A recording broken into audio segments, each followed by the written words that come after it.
Howdy folks. Before this video begins, I'd like for y'all to check out the Come Back Alive fund that helps folks in Ukraine defend themselves in the war against Russian aggression. See, Russian imperialism has cost the lives of thousands of innocent people in the area and has displaced many more in just a few months since they invaded. The good folks of Ukraine need all the help they can get, so if you can give a couple of bucks or, if you can spread the word around, please consider the Come Back Alive fund. Link in the pinned comment and description below. Thank you.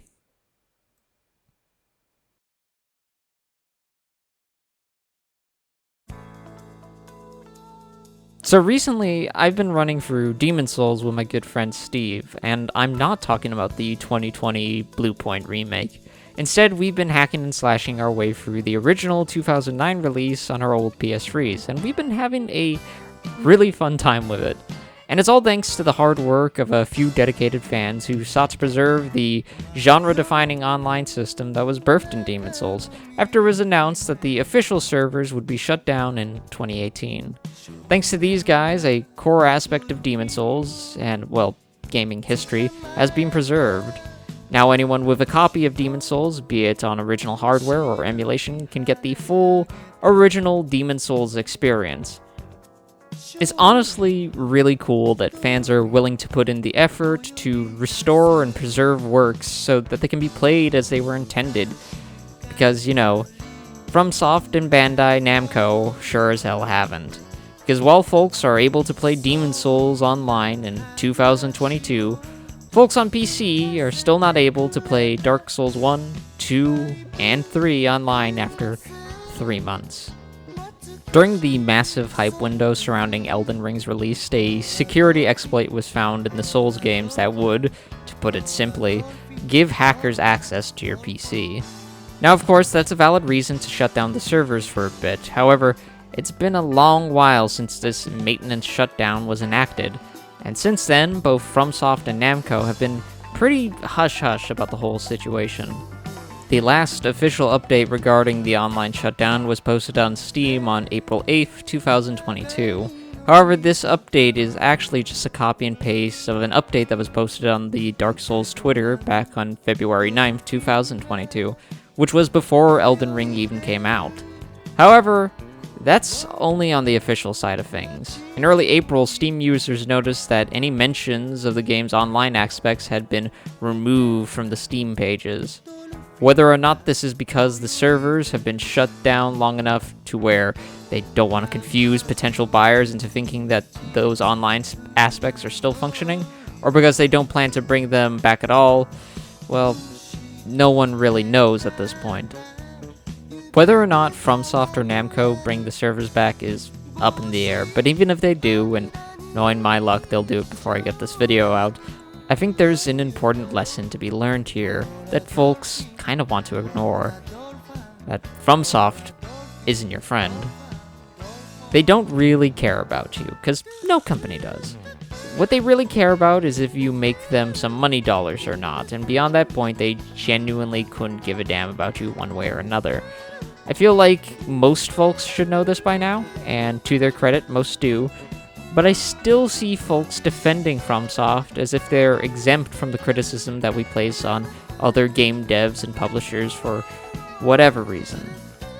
And I know some of you are rolling your eyes right now saying, well, I never played the online, so it doesn't affect me. And I gotta say that not only are you stinky and smelly, oh hypothetical person that I'm getting mad at, that's also just a really bad take you got there.